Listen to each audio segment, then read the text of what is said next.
Hey everyone, and welcome back to another weekly edition of the Money Girl podcast. My name is Laura Adams, and I'm your host. My mission here is to help you live rich and love the journey. I'm excited about today's topic because building credit is a really important part of having a healthy financial life. It's one of those topics that doesn't really get taught in high school unless you're fortunate enough to have a personal finance class in high school. It's pretty rare these days.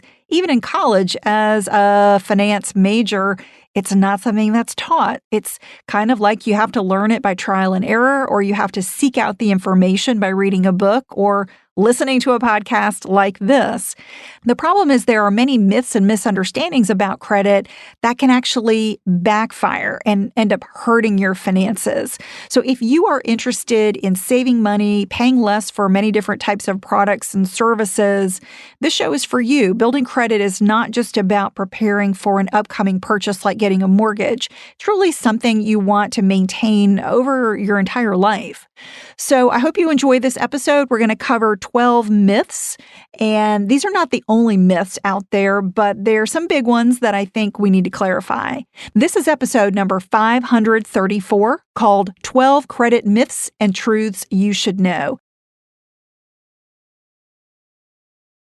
As always, you'll find the notes for this and every show with links to the resources that I mentioned. And I'm going to give you a lot of resources in this episode in case you're interested in learning more about credit. And you'll also find the full archive of podcasts in the Money Girl section over at quickanddirtytips.com.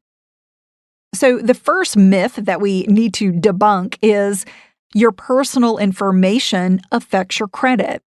This is absolutely not true. If you've heard a rumor that credit scoring is discriminatory or that it uses information from your social media accounts, that is dead wrong. Your credit scores are calculated using data in your credit reports that are with the nationwide credit agencies like Equifax, Experian, and TransUnion. There is personal information in your credit reports, but it's limited to your name, your current and previous addresses, your social security number, birth date, and if there's public information about you like a lien against you or a bankruptcy, that's going to be in there too. Your credit files never ever include your race, gender, marital status, education level, religion, political party, or income. Federal law prohibits credit scoring from taking those types of factors into account. Myth number 2. Your income affects your credit scores. The truth is that there is no connection between how much you earn and your credit scores. Since lenders and credit card companies typically ask your income on a credit application, having a high income certainly works in your favor, but it's just one way they evaluate you. As I previously mentioned, your credit reports don't include income, and credit bureaus don't have access to your income sources. You can have excellent credit scores no matter if you're employed, unemployed, receiving government assistance, or how much or little money you make. Of course, losing your job or business income could severely affect your ability to pay your bills on time, and that is a major factor in your credit scores. Myth number 3, using a debit card helps build credit. The truth is that debit and credit cards may look alike, but that's where the similarity ends. While using a debit card is convenient for making everyday purchases, they do not help you build credit because your bank activity is not listed on your credit report. Only credit accounts are listed on your credit report, and your bank account is not a credit account. Myth number 4. Canceling credit cards boosts your credit. This is one that drives me crazy. I hear people say, I'm going to get serious about building my credit, so I'm just going to close all my credit cards. That's actually the worst thing that you can do. Closing a credit card that you've had for several years or one that has a high credit limit can especially hurt your credit. A major factor in your scores is how much you owe relative to your credit limits. That's called your credit utilization ratio. So when you close a credit card, what you do is drastically reduce your available credit limit. but you still have the same amount of outstanding debt. So that throws the ratios off and it makes your utilization ratio skyrocket, and that can make your credit scores plummet immediately. If you're not using a credit card, a better option is to keep your account active by using it to make a small purchase a few times a year. The length of your credit history is also a factor. So if you're determined to get rid of credit cards, and maybe that is the right decision for you if you cannot manage them properly, if you need to close them, close the newest ones first and do it slowly over time, maybe closing one a year or one every 6 months. Myth number 5. You share credit with a spouse. The truth is that your credit history and your scores never ever get merged with someone else's, even when you're married. That's why it's important to build your own credit as an individual. If you have a spouse with bad credit, that can affect your ability to get a joint loan or a joint credit card, but their bad credit can't taint your credit file. However, if you become an authorized user on someone else's card, the payment history on that account may also get reported on your credit file. So, for instance, if you are an authorized user of a spouse's credit card and that spouse does not pay the bill, that negative information may get passed on to your credit report. If you're interested in learning more about why credit scores can drop, check out show number 467 called 5 Lesser Known Reasons Why Your Credit Scores Drop. Myth number 6. Kids can't have a credit report. The truth is that kids should not have a credit report, but they can if they've become the victim of identity theft or if they've been added to a credit card as an authorized user.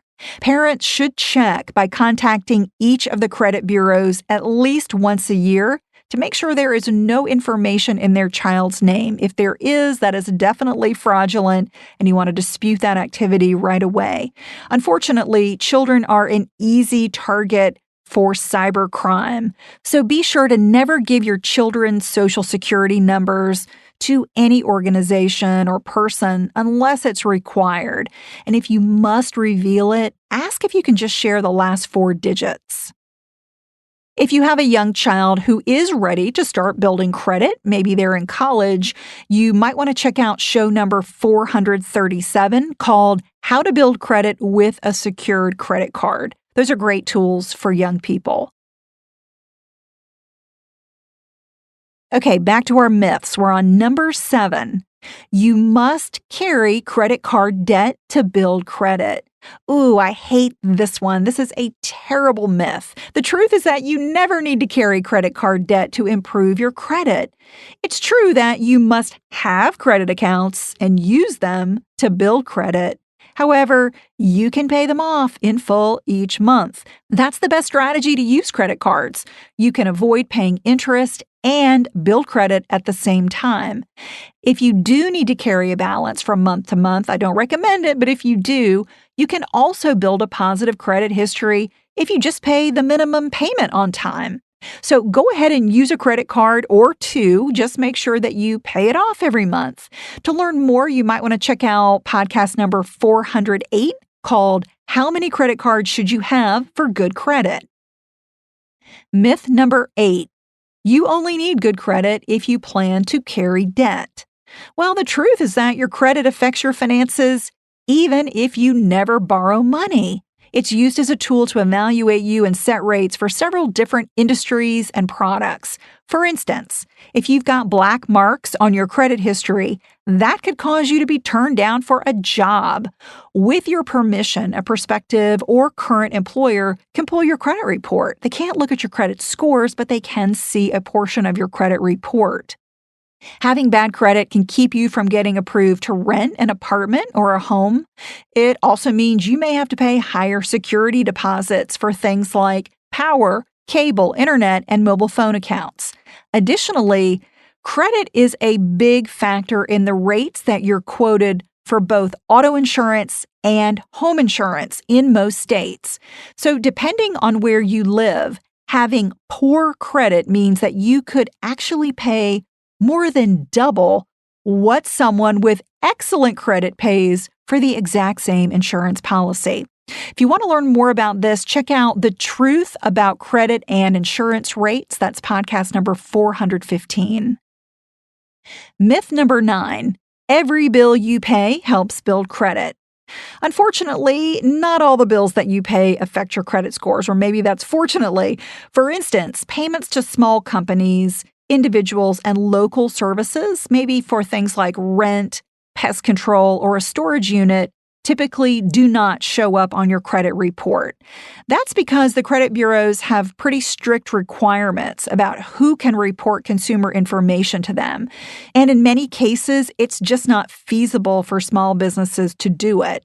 If a merchant does not report payment information to the credit bureaus, then your payment history with that company can't affect your credit scores.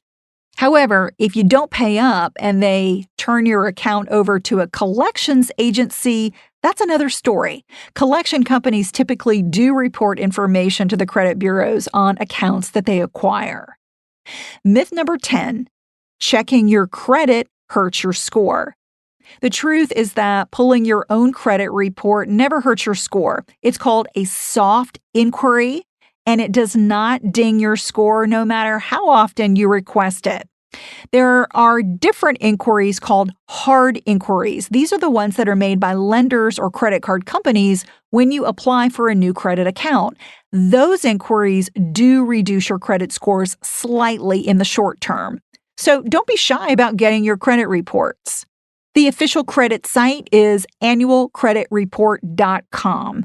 You don't get your credit scores on your credit reports, but they're still really important to check because it's the best way to catch any fraudulent activity and know if you've become the victim of identity theft.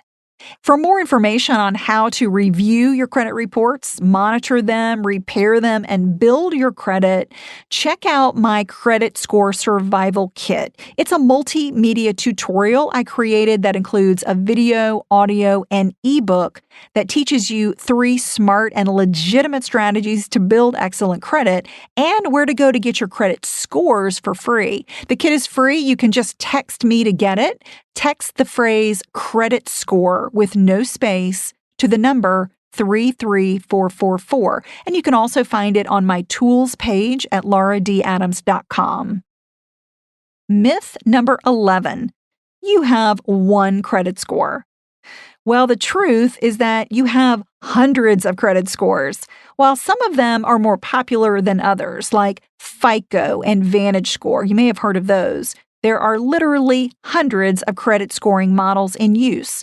Plus, companies can use their own algorithms based on what they sell. For instance, insurers typically use what's called a credit-based insurance score.